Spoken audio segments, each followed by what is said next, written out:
नमस्कार। बहुत स्वागत है आप सभी दर्शकों का मिथुन राशि के लिए इस वीडियो में। कष्टों, दुखों, पीड़ाओं में बीते 2025 के 5 माह क्या आगे भी ऐसा ही रहेगा?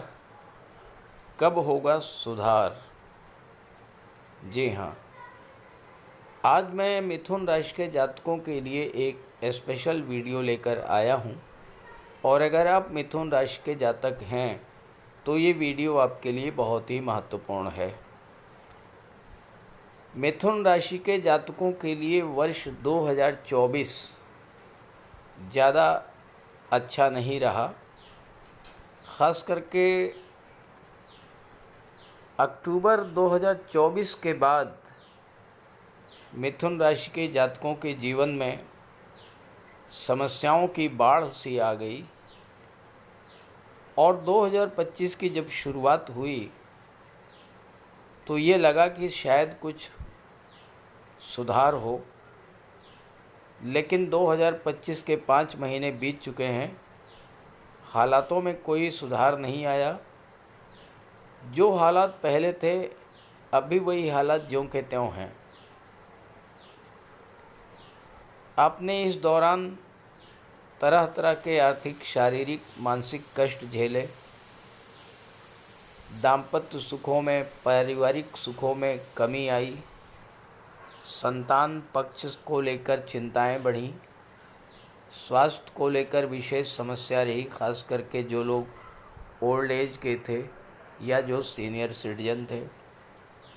धन की कमी, आर्थिक संकट, कैरियर को लेकर चिंता, नौकरी में परेशानी, व्यापार में अप डाउन्स, इन समस्याओं से आप लगातार जूझते चले आ रहे हैं, संघर्ष करते चले आ रहे हैं, लेकिन राहत नहीं मिली। आपने जीवन में वो कष्ट झेले हैं जिनकी कोई कल्पना भी नहीं कर सकता। बिला वजह के संपत्ति को लेकर विवाद, पैसा फंस जाना, व्यापार में घाटा, आपके साथ धोखाधड़ी, चीटिंग होना, कोर्ट कचहरी के चक्कर लगाना, ये सब आपने झेला।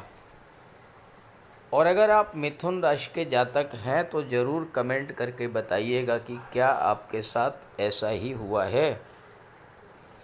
अगर ऐसा ही हुआ हो तो ज़रूर कमेंट कीजिएगा, ताकि आपके साथियों को, आपके मित्रों को भी इस बात की जानकारी मिल सके। ये जो वीडियो है वो आपके लिए बहुत ही महत्वपूर्ण है, क्योंकि इसमें इसी बात पर चर्चा की गई है कि आपके जीवन में चल रही इन तमाम समस्याओं का कारण क्या रहा है और अब आपको इन समस्याओं से राहत कब मिलेगी, कब परिवर्तन होगा आपके जीवन में, कब आएगा सुधार, कब मिलेगी कष्टों से मुक्ति। ये विश्लेषण आपकी चंद्र राशि के आधार पर किया जा रहा है। हालांकि अगर आप मिथुन लग्न के हैं तो भी आप इस वीडियो को देख सकते हैं, और वीडियो के अंत में मैं आपको ये भी बताऊंगा कि क्या उपाय करने से आपको राहत मिलेगी। तो ये है मिथुन राशि के जातकों की कुंडली। वर्तमान में जो ग्रह गोचर है वो इस प्रकार है। आपके लग्न के भाव में देवगुरु का गोचर है, तीसरे भाव में केतु का गोचर है, भाग्य भाव में राहु बैठे हैं, दशम भाव में शनि का गोचर है। और ये चारों ही ग्रह आने वाले समय में अस्थायी रूप से इन्हीं भाव में गोचर करेंगे। 13 महीनों तक गुरु आपके लग्न में गोचर करेंगे। हालांकि थोड़े समय के लिए कर्क राशि में चले जाएंगे, लेकिन पुनः मिथुन में ही आ जाएंगे। केतु 18 महीने तक तीसरे भाव में रहेंगे, राहु 18 महीने तक नवम भाव में रहेंगे, और शनि 2.5 वर्षों तक दशम भाव में रहेंगे। अब ग्रहों को अस्थायित्व प्राप्त हो चुका है। जो परिवर्तन करने थे वो ग्रहों ने कर लिए हैं। जब ग्रहों को स्थायित्व प्राप्त हो गया तो फिर अब आपके जीवन में भी अस्थायित्व की स्थिति बनेगी। 2025 की जब शुरुआत हुई तो उस समय आपकी कुंडली के भाग्य भाव में शनिदेव का गोचर था। शनि राशि परिवर्तन करने जा रहे थे। 29 मार्च को राशि परिवर्तन करके मीन राशि में आना था। जाते जाते शनि आपको बहुत कुछ दे करके जाना चाह रहे थे। खास करके शनि की दृष्टि लाभ के भाव पर थी, तो आपके जो पैसे रुके हुए थे वो पैसे आपको शनि दे के जाना चाहते थे। आपकी इनकम में जो कमी आई थी वो शनि बढ़ा करके जाने चाहते थे, लेकिन शनि जाने से पहले कुछ दे करके जाते। इसके पहले ही 12 फरवरी को एक बड़ा दुर्योग आपकी गोचर कुंडली में बन गया और वो था सूर्य शनि का एक साथ गोचर करना नवम भाव में। ज्योतिष शास्त्र में शनि और सूर्य को एक दूसरे का प्रबल शत्रु माना गया है। जब दो प्रबल शत्रु एक साथ गोचर किए तो शनि भी पीड़ित हुए और सूर्य भी पीड़ित हुए। सूर्य आपके लिए प्रबल योग कारक हैं, शनि भी आपके लिए प्रबल योग कारक हैं, और दो ऐसे ग्रह जो आपके लिए प्रबल योग कारक ग्रह बनते हैं, जब दोनों ही पीड़ित हो गए तो फिर आपके जीवन में समस्याएं बढ़नी शुरू हो गई। खास करके शनि की दृष्टि लाभ के भाव पर थी, तो जो पैसा आपको मिलना चाहिए था, मिलने वाला था, वो फिर कहीं अटक गया। आपके सोर्स ऑफ इनकम जो बढ़ने वाले थे उनमें बाधा आ गई। भाग्य का जो साथ आपको मिलना चाहिए था वो साथ आपको नहीं मिल पाया। और हो सकता है कि 12 फरवरी से 14 मार्च तक के बीच में आपका ट्रांसफ़र किसी ऐसी जगह पर हो गया हो जहां पर आप जाना नहीं चाहते थे, क्योंकि सूर्य शनि की दृष्टि तीसरे भाव पर पड़ी और तीसरा भाव यात्राओं का होता है। कष्टकारी यात्राएं आपको करनी पड़ी होंगी। सूर्य शासन प्रशासन के कारक हैं, सूर्य पिता के कारक हैं। पिता को कष्ट मिला होगा या पिता से संबंध खराब हुए होंगे या पिता से दूरी बनी होगी। सूर्य शासन प्रशासन के कारक होते हैं, गवर्नमेंट के कारक होते हैं। तो आपके बहुत से काम जो सरकारी अधिकारी कर्मचारियों के सहयोग से बनने थे, आपके वो कार्य नहीं बन पाए होंगे। आपके मान सम्मान में कमी आई होगी। भाई बहनों से रिलेशंस आपके ख़राब हुए होंगे। और साथ ही साथ शनि चूँकि 8वें भाव के भी स्वामी थे, तो हो सकता है कि इस एक महीने में कोई बड़ी धनहानि अचानक से आपको देखने को मिली हो, या फिर स्वास्थ्य अचानक से आपका बहुत ज़्यादा ख़राब हुआ हो। 14 मार्च को सूर्य के राशि परिवर्तन करने के बाद शनि सूर्य की युति तो भंग हो गई, लेकिन 29 मार्च को जैसे ही शनि राशि परिवर्तन करके मीन राशि में आए तो यहाँ पर शनि और राहु का पिशाच योग बन गया। एक ऐसा दुर्योग जिसे ज्योतिष शास्त्र में सबसे खराब योग माना जाता है, और इस पिशाच योग ने न केवल आपके जीवन में बल्कि पूरे विश्व में बहुत बड़ी उथल पुथल मचा दी।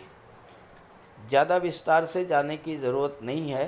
पिशाच योग का कितना बड़ा दुष्प्रभाव आपके जीवन पर पड़ा, इसको जानने के लिए आप पिशाच योग का मेरा वीडियो देख सकते हैं।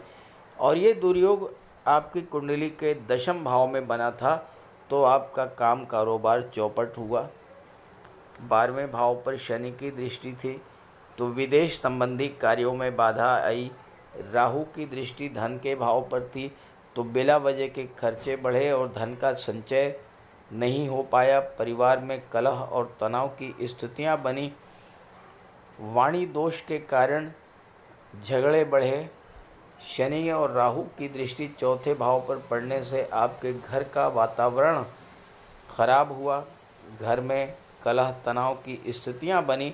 अचानक से प्रॉपर्टी को लेकर कोई बड़े विवाद की स्थिति बनी और जो लोग राजनीति में थे उनके लिए भी समय बहुत खराब रहा, क्योंकि पिशाच योग जो है वो बहुत बड़ा दुर्योग माना जाता है। राहु की दृष्टि 8वें भाव पर पड़ी। हो सकता है कि कुछ जातकों को अचानक से स्वास्थ्य खराब होने के कारण कर्ज लेने की स्थिति में भी गुजरना पड़ा हो, क्योंकि शनि 8वें भाव के स्वामी भी हैं और 8वां भाव जो है ये सांघातिक रोगों का होता है। शनि की दृष्टि 7वें भाव पर पड़ी तो व्यापार व्यवसाय में मंदी की स्थिति और परिवार दाम्पत्य सुखों में कमी, इस तरह की समस्याएं आपके साथ आईं। 18 मई को राहु जब राशि परिवर्तन करके 9वें भाव में आए तो शनि राहु का दुर्योग भी समाप्त हो गया। जैसा मैंने शुरू में बताया है, पिछले 7 माह से 20 अक्टूबर 2024 से ही एक बड़ा दुर्योग आपकी कुंडली में लगातार बना हुआ है और वो है मंगल का नीच की राशि में गोचर करना। मंगल आपकी कुंडली के धन भाव में गोचर कर रहे थे अपनी नीच की राशि कर्क राशि में, और 1-2 महीने नहीं, ये पूरे 7 महीने से कर्क राशि में गोचर कर रहे थे। हालांकि बीच में थोड़े समय के लिए वक्री अवस्था में आए और लग्न भाव में मिथुन राशि में आए, लेकिन यहाँ भी शत्रु राशि में गोचर किए। तो नीच की राशि में, शत्रु की राशि में गोचर करने के कारण मंगल लगातार आपको कष्ट देते रहे हैं। अब मंगल धन भाव में थे तो आर्थिक संकट तो आया ही। वाणी आपकी अत्यंत कटु हो गई होगी। आपकी वाणी में क्रोध और उग्रता बढ़ी होगी, जिसका दुष्प्रभाव आपके पारिवारिक जीवन पर पड़ा। मंगल आपकी कुंडली के लाभ के भाव पर के स्वामी थे। मंगल अगर अच्छे हों तो बहुत अच्छा धन लाभ कराते हैं, लेकिन चूंकि मंगल नीच की राशि में थे तो यहाँ पर आपके आर्थिक स्रोतों में भी कमी आई। आर्थिक संकट से आपको गुजरना पड़ा। चूंकि मंगल का प्रभाव लाभ भाव और धन भाव पर दोनों पर था, तो आर्थिक संकट से तो आप गुजरे ही। आपकी बहुत सी इच्छाएं जो आप पूरा करना चाहते थे इस समय अधूरी रह गईं, और आपके फ्रेंड सर्किल से भी आपके रिलेशंस खराब हुए, चूँकि मंगल क्रोध और उग्रता के कारक होते हैं। मंगल की दृष्टि 8वें भाव पर पड़ने के कारण कुछ जातकों के लिए चोट चपेट और एक्सीडेंट्स की संभावनाएं भी बनी। कुछ जातकों को ब्लड संबंधी रोगों से पीड़ित होना पड़ा, और साथ ही साथ कुछ जातकों के लिए अचानक से धन हानि की स्थिति भी बनी होगी इन 7 महीनों में। चूँकि चौथे भाव पर भी मंगल की दृष्टि थी, जल्दबाजी में बिना सोचे समझे या किसी के कहने पे आकर के आपने लॉटरी, शेयर या सट्टे में पैसे अगर लगा दिए होंगे तो वो पैसा भी आपका डूब गया होगा, क्योंकि नीच के मंगल की दृष्टि 5वें भाव पर थी और गर्भवती माताओं को भी इस समय बेहद कष्टकारी स्थिति से गुजरना पड़ा होगा। ये सब समस्याएं आपके सामने मंगल के कारण बनी रही। अब ये सारी समस्याएं समाप्त हो चुकी हैं, क्योंकि 7 जून को मंगल राशि परिवर्तन करके अपने मित्र सूर्य की राशि में आ चुके हैं। तो आइए समझते हैं कि आने वाला समय कैसा रहेगा और कब आपको राहत मिलनी शुरू होगी। 7 जून 2025 ये वो तिथि है, यानी आज की ही तिथि, जब आपके जीवन में लंबे समय से जो समस्याएं चली आ रही थी उन समस्याओं से आपको राहत मिलनी शुरू हो जाएगी। क्योंकि राहु, केतु, गुरु और शनि ये चारों ग्रह अब अस्थायी रूप से गोचर कर रहे हैं अब ये कोई परिवर्तन नहीं करने जा रहे हैं। मंगल अपने मित्र की राशि सिंह राशि में आ चुके हैं और मंगल भी आपके लिए अब अच्छा फल प्रदान करेंगे। दूसरी बात, मंगल आपकी कुंडली में तीसरे भाव में गोचर करेंगे और तीसरा भाव मंगल को अत्यंत प्रिय है। मंगल छठे भाव के भी स्वामी हैं और लाभ के भाव के स्वामी हैं। तो अब आपके पराक्रम पुरुषार्थ से आपको धन की प्राप्ति होनी शुरू होगी। लेकिन एक बात आप ध्यान से समझें, मैंने ये कहा कि 7 जून से आपके जीवन में समस्याओं की समाप्ति होनी शुरू हो जाएगी। अब आपने वीडियो देखा और आपने सोचना शुरू कर दिया कि अब तो 7 जून आ गया, अब समस्याएं ख़त्म हो जाएंगी। ऐसा नहीं है। कोई भी ग्रह जो लंबे समय तक एक राशि में गोचर करता है वो फल देता है, लेकिन थोड़ा समय लगता है।